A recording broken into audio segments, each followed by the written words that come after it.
नमस्कार दोस्तों, स्वागत है आपका स्टडी फॉर सिविल सर्विसेज में। वीडियो को पूरा देखिए। कोई भी आपका फीडबैक है, कोई सजेशन है, तुरंत वीडियो में कमेंट करके जरूर बताइए। अच्छा लगे तो वीडियो लाइक जरूर कर लीजिए और ऐसे वीडियो लगातार फ्री में पाने के लिए चैनल को तुरंत सब्सक्राइब कर लीजिए और बेल आइकन को जरूर टैप कर लीजिए ताकि आगे भी सारे वीडियो आपको मिलते रहे। यूट्यूब में फॉलो करते हैं तो प्लीज ये वाला फ्री टेलीग्राम चैनल जरूर ज्वाइन कर लीजिएगा। सारे नोटिफिकेशन, सारे अपडेट यहीं पे आते हैं, ध्यान रखिएगा। स्टडी फॉर सिविल सर्विसेज का कोई भी पेड ग्रुप अगर आपको ज्वाइन करना है तो सिर्फ 8564880530969606089072386445 यही नंबर है हमारे, सिर्फ जहां पे कॉल या व्हाट्सएप कर सकते हैं।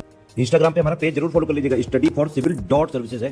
ट्विटर पे हमको जरूर फॉलो कर लीजिएगा, @study for civils है। दोस्तों, सामान्य हिंदी की इस सीरीज में ये गद्यांश अवबोधन का क्रम है जिसे कि आप देख रहे हैं। और गद्यांश अवबोधन अपने आप में एक कला होती है। एक लंबे से गद्यांश को पढ़कर उत्तर ढूंढना होता है, तो गद्यांश को समझते हुए पढ़ने की आवश्यकता होती है। 1 से 2 बार अगर आप पढ़ते हैं तो सही निष्कर्ष निकलता है। चलिए देखते हैं, इस गद्यांश को पढ़कर ये पता करते हैं कि नीचे जो प्रश्न पूछे गए हैं उनका जवाब हमें कैसे मिलेगा। अच्छी बात यह है कि इस परीक्षा में, इस लेवल की जो परीक्षाएं होती हैं, इसमें बहुत ज़्यादा टफ प्रश्न नहीं पूछे जाते हैं। मतलब गद्यांश अवबोधन से संबंधित क्लिष्ट प्रश्न नहीं होते हैं, लेकिन फिर भी पढ़ना आना चाहिए। तो कहा गया कि मनुष्य जाने अनजाने में कई अवगुण पाल लेता है और ये अवगुण उसको निस्तेज कर डालते हैं, उसके तेज को खत्म करते हैं, ऊर्जा को क्षीण करते हैं। उसकी ऊर्जा जो है वो क्रोध करने में बर्बाद होती है, सामर्थ्य विहीन वो हो जाता है। प्रतिशोध ऐसा ही अवगुण है और प्रतिशोध की अग्नि जो है वो बहुत भयानक होती है, विनाश को आमंत्रित करती है। प्रतिशोध की आग में जलने वाला व्यक्ति खुद को अनर्थ की ओर धकेलता है। जिससे वो बदला लेना चाहता है उसको तो परेशान करेगा ही, इसमें कोई संदेह नहीं है, लेकिन खुद भी परेशान होगा। उससे कहीं ज़्यादा नुकसान उसका खुद का होगा। और किसी के अनुचित व्यवहार का उत्तर उसी के जवाब में या फिर उसी की जबान में देने की कोशिश करना, यही प्रतिशोध है। कहते हैं ना कि जवाबी कार्रवाई कर रहे हैं, मतलब जैसा उसने कहा वैसे उसको करेंगे। तो इसलिए प्रतिशोध की जो स्थिति है वो ऐसे ही बनती है कि जैसा व्यवहार मेरे साथ किया गया, अनुचित व्यवहार किया गया, तो उसको उसी के व्यवहार के अनुरूप उत्तर देना। और ये जो दुराग्रह होता है, यहीं से प्रतिशोध जन्म लेता है। साथ में ये भी बात है कि व्यक्ति अनर्थ को अनर्थ से, अनीति को अनीति से खत्म करने का प्रयास करता है और ये कभी नहीं खत्म होते, इस तरीके से नहीं खत्म हो सकते, न्याय संगत नहीं है। बुद्धि और विवेक किसी भी प्रकार के अन्याय को दंडित कर सकते हैं और प्रतिशोध की ज्वाला व्यक्ति के स्वयं के विवेक को ही खत्म कर डालती है। तो जब विवेक ही खत्म हो गया तो प्रतिशोध कैसे समाप्त होगा। दूसरी बात यह कि उसे कुछ नहीं दिखाई देता। अब जब विवेक ही खत्म हो गया है तो उसकी जो देखने की क्षमता है, मतलब देखकर समझने की क्षमता है, वो नष्ट हो जाती। स्वयं का अहित होने पर भी वह प्रतिशोध की अग्नि को हवा देता है और अनीति का प्रतिकार करना उचित है। ऐसा नहीं कहा जा रहा है कि आप प्रतिशोध का प्रतिकार न करिए, प्रतिशोध का प्रतिकार तो करना ही है। साथ में जो अनीति हो रही है, हमारे साथ कुछ गलत हो रहा है, तो उसका हम विरोध करेंगे, चुपचाप सहेंगे नहीं। लेकिन उसी को जीवन का लक्ष्य बना लेना, ये गलत है। अब जीवन का टारगेट ही यही सेट कर लें कि उस आदमी का हम समूल विनाश करके रहेंगे, जैसे शकुनी मामा थे। अब उनकी बहन का विवाह एक अंधे व्यक्ति से हुआ और गांधार राज की काफ़ी बेइज्जती भी हुई थी, मतलब भीष्म पितामह ने उन्हें झुकने के लिए विवश किया था। तो वो सब शकुनी महाराज से बर्दाश्त नहीं होता है, तो वो तय करते हैं कि अपने राज्य के अपमान का बदला वो जरूर पितामह से और उनके वंश से लेंगे।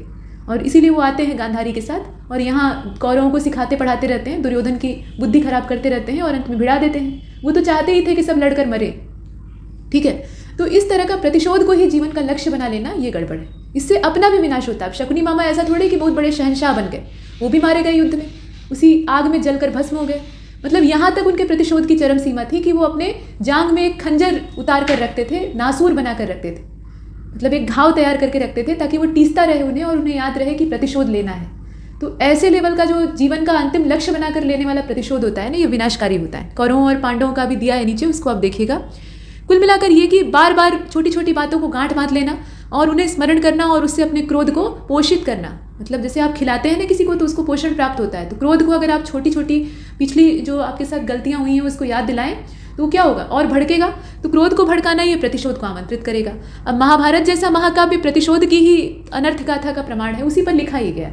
ठीक है कि महाभारत में लंबी चौड़ी कहानी है, लेकिन मूल क्या है उसका, युद्ध होता है और युद्ध के जो पीछे रहस्य है वो प्रतिशोध है। कौरवों और पांडवों का आपस का प्रतिशोध, भिड़ जाते हैं, मिलता किसी को कुछ नहीं। कहने के लिए कौरव हार जाते हैं, उनका विनाश हो जाता है और पांडव जीत जाते हैं, लेकिन पांडव जीत कर भी क्या प्राप्त करते हैं, एक सिंहासन। तो सिंहासन तो उनके पास पहले भी था और वो ऐसे न जाने कितने राज्य गढ़ सकते थे, उनके पास सामर्थ्य था। ठीक, इंद्रप्रस्थ जैसे न जाने कितने साम्राज्य वो गढ़ सकते थे, तो वो सारा काम वो ऐसे भी कर सकते थे। लेकिन जब युद्ध होता है तो उनके पुत्र पौत्र सब खत्म हो जाते हैं, मतलब उनका पूरा वंश ही समाप्त हो जाता है। परिवार खो देते हैं, वो अपने सगे संबंधियों को खो देते हैं, सिर्फ बचते हैं 6 का मतलब क्या, द्रौपदी सहित ये 5। तो अब बताइए कि ऐसी स्थिति में उन्हें उनके हाथ अंतिम में क्या लगा, जीते भी तो ये सारी चीज़ें। दुर्योधन का प्रतिशोध जो है वो सब कुछ विनाश कर डालता है। उसके प्राण से भी प्रिय जो 100 भाई थे, मतलब उन्हें अपनी जान से भी ज़्यादा वो चाहता था, बहुत प्रेम करता था। अपने अनन्य मित्र कर्ण से जितना प्रेम करता था और अपने भाइयों से जितना करता था वो किसी और से नहीं करता था। तो उतने प्रिय भाई और उसका जो प्रिय पुत्र है, सब कुछ मतलब उनके पुत्रों के जो पुत्र थे वो भी सब तबाह हो जाते हैं। तो असमय असंख्य योद्धा काल के ग्रास बनते हैं। प्रतिशोध की अग्नि की लपटें भीषण होती हैं। इससे पता चलता है प्रतिशोध का परिणाम हमेशा दुखदायी होता है, विनाश ही होता है, भूमि उजाड़ होती है, सृजन का कहीं नामो निशान नहीं होता है। इसीलिए हमें ये चाहिए कि प्रतिशोध की आग पे भरसक पानी डाला जाए। एक पक्ष अगर पहल नहीं भी कर रहा है तो हमें करनी चाहिए। मन के भीतर उठने वाली प्रतिशोध की चिंगारी को ज्वाला बनने से पहले ही समाप्त कर देना चाहिए, क्योंकि ज्वाला बन जाने के बाद आपका विवेक वहां मर जाता है और फिर आप उसके वशीभूत होकर वही करते हैं जो क्रोध आपसे करवाता है। अन्यथा प्रतिशोध की जो प्रलयंकारी नतीजे हैं, प्रलयंकारी परिणाम है, उसका सामना करने के अलावा कोई विकल्प नहीं बचता है। तो ये सारा पैराग्राफ था, थोड़ा एक्सप्लेन करके आपको इसलिए समझाया गया ताकि आप थोड़ा बैकग्राउंड बना के उत्तर दे सकें।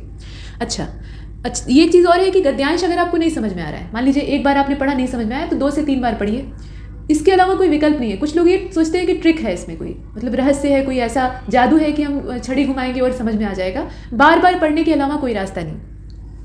अब फिलहाल यहाँ पूछा गया है कि अवगुण, भीषण और दुराग्रह, ये जो 3 शब्द दिए हुए हैं, मतलब त्रयी है शब्दों की, त्रयी मतलब 3 ठे जोड़ा। तो ये दिए हैं, इनका विलोम आप बताइए। तो अवगुण का क्या विलोम हो जाएगा? अवगुण का सीधा विलोम होता है गुण। अव इसमें उपसर्ग है जो कि इसे बुरा बना रहा है, तो आप अ को हटा दीजिए, गुण बचेगा। बाकी बचा है भीषण, तो भीषण का हो जाएगा सौम्य, और दुराग्रह का क्या होगा? आग्रह होगा। तो इसमें से कौन सा विकल्प सही? बी वाला। इसके बाद आगे चलते हैं, यहाँ देखिए, काल का ग्रास बनने का क्या आशय? काल का ग्रास बनने का क्या आशय है? काल को कहा जाता है मृत्यु, यमराज, तो मृत्यु होना सीधी बात है। उसी को हम लोग थोड़ा मुहावरेदार भाषा में कहें तो काल का ग्रास बनना है। असल में ये मुहावरा है। प्रतिशोध से किसकी हानि होती है? तो मनुष्य का जो विवेक होता है वो मर जाता है, और मनुष्य का जो तेज है, उसकी ओजस्विता है, वो भी खत्म होती है। तो ए और बी दोनों होगा, और इसीलिए हम डी वाले को चुनते हैं। इसके बाद अगले को देखें आप। प्रस्तुत गद्यांश में उजाड़ शब्द, इसका सबसे ज़्यादा उचित अर्थ कौन सा है? तो ध्वस्त स्थान को कहा जाता है, निर्जन वन को कहा जाता है, आबादी विहीन स्थान है उसको कहा जाता है, या आमोद वन को कहा जाता है जहाँ पे लोग मनोरंजन के लिए आते हैं। तो ध्वस्त स्थान को कहा जाता है, जो कि पहले कभी था लेकिन अब क्या है? उजड़ गया है। आगे बढ़े, 5वें नंबर के प्रश्न को देखें। प्रस्तुत गद्यांश के हिसाब से निम्नलिखित में से कौन सा कथन गलत है? तो बताइए। अब इसमें जो कथन दिया है, आपने गद्यांश पढ़ा है अभी, मनुष्य अपने प्रतिशोध की अग्नि में स्वयं भी जल जाता है। बात सही है, तो ये गलत नहीं हो सकता। मनुष्य सभी प्रकार के अपमान को सह लेता है, मतलब उसे सह लेना चाहिए और प्रतिक्रिया नहीं देनी चाहिए, ऐसा कहा गया। प्रतिशोध प्रतिकार का उपयुक्त साधन नहीं होता है, प्रतिशोध का दमन किया जाना चाहिए। तो बाकी 3 तो ठीक है, लेकिन ये जो बी वाला कहा है ना कि मनुष्य को सभी प्रकार के अपमानों को चुपचाप सह लेना चाहिए, नहीं, प्रतिकार तो करना ही है, लेकिन प्रतिकार को जीवन का लक्ष्य नहीं बनाना है, तात्कालिक प्रतिकार करना है। तत्काल ही विरोध किया, उसके बाद बात खत्म हुई, ठीक। तो बी वाला जो है वो गलत है। आगे बढ़ते हैं। और आप ये भी सोचते हैं कि भगवान कृष्ण जो है वो इसमें सारथी बन जाते हैं अर्जुन के, और रास्ता दिखाते हैं, वो मार्गदर्शक होते हैं, मोटिवेटर होते हैं, उनका भी कोई कल्याण नहीं होता है। क्योंकि भगवान ने वहाँ पे मनुज अवतार यानी मानव का अवतार धारण किया था, तो उनको भी उस प्रतिशोध से जन्य दुख झेलने पड़ते हैं, उनके भी वंश का विनाश हो जाता है। सब आपस में ही, जो यादव वंश था उनका, वो लड़के नष्ट हो जाता है, कुछ ही बचते हैं उसमें से। और भगवान कृष्ण भी अंत में एकदम अकेले पड़ जाते हैं। आप देखते हैं ना, एक बहेलिया उनके पैर में तीर मार देता है, तो जंगल में वो अपनी मन की शांति खोजने के लिए जाते हैं। तो ये सारी चीज़ें प्रतिशोध से ही उत्पन्न होती हैं। आगे बढ़ते हैं। इसके बाद यहाँ देखिए आप गद्यांश 2 को, जो दूसरा है, ऐसे हम कुछ पैराग्राफ्स देखने वाले हैं। कहा गया कि प्रायः मनुष्य समस्याओं के बीच में फंस जाता है, और ऐसे वैसे नहीं फंसता, बुरी तरह से फंस जाता है। समस्त जो परिस्थितियाँ हैं वो इसके प्रतिकूल हो जाती हैं। अच्छा, गद्यांश पढ़ते पढ़ते आपको ऐसा आभास होता है कि नहीं कि ये सारी चीज़ें तो मेरे दिमाग में चल रही थी, मेरे जीवन में चल रही थी, वही तो यहाँ लिखा है। अगर आप डूब कर पढ़ेंगे ना तो आपको महसूस होगा कि ये तो आपकी मनोदशा है, ये आपके जीवन का हिस्सा है, आपके साथ होता है, और इससे आपको बहुत कुछ सीखने के लिए मिलता है। तो ये सब आनंददायक चीज़ें हैं। कुल मिलाकर समस्याओं के बीच में फंसा हुआ मनुष्य जो है, उसे लगता है कि सारी परिस्थितियाँ उसके विपरीत हैं, सहयोग के सभी रास्ते उस समय बंद हो जाते हैं। भाई सहयोग मिलेगा तब तो समस्या से आप निकल ही आएंगे, लेकिन ऐसा नहीं है। सगे संबंधियों और इष्ट मित्रों के भी सहयोग की आस नहीं दिखाई देती, मतलब उनसे भी कोई नाता तल्लुक तब नहीं दिखाई देता। और इस समय में मनुष्य को सिर्फ एक ही सहारा, एक ही संबल दिखाई देता है, जो कि सर्वशक्तिमान है, सृष्टि का नियंता है, और दुख में सबका साथ देता है, सहारा बनता है। बताने की आवश्यकता नहीं है कि ये कौन है, और यही अंतिम होता है। नास्तिक से नास्तिक आदमी, नालायक से नालायक व्यक्ति जो है, वो अंत में यहीं पर आता है। आप जिस भी संप्रदाय, जिस भी पंथ या जिस भी धर्म को मानने वाले हैं, उसका जो सर्वोच्च संचालक है यानी परमात्मा, चाहे वो जिस रूप में आप उसकी उपासना करते हो, लेकिन जब एकदम घनघोर विपत्ति होती है, चारों ओर अंधेरा होता है, रोशनी की एक किरण तक नहीं दिखाई देती, अपने जो सगे संबंधी हैं वो मुंह फेर कर चले जाते हैं, तो उस घनघोर परिस्थिति में एकमात्र यही सहारा याद आता है। ठीक है। और ये भी है कि विकट समस्याओं से निकलने के लिए मनुष्य उसी का भरोसा करके हृदय से अपनी गुहार लगाता है। उस समय सच्ची पुकार होती है। कितना भी बुरा मनुष्य हो, लेकिन उस समय वो सच्ची पुकार से पुकारता है। जैसे आपने वो गजेंद्र मोक्ष की कहानी सुनी होगी।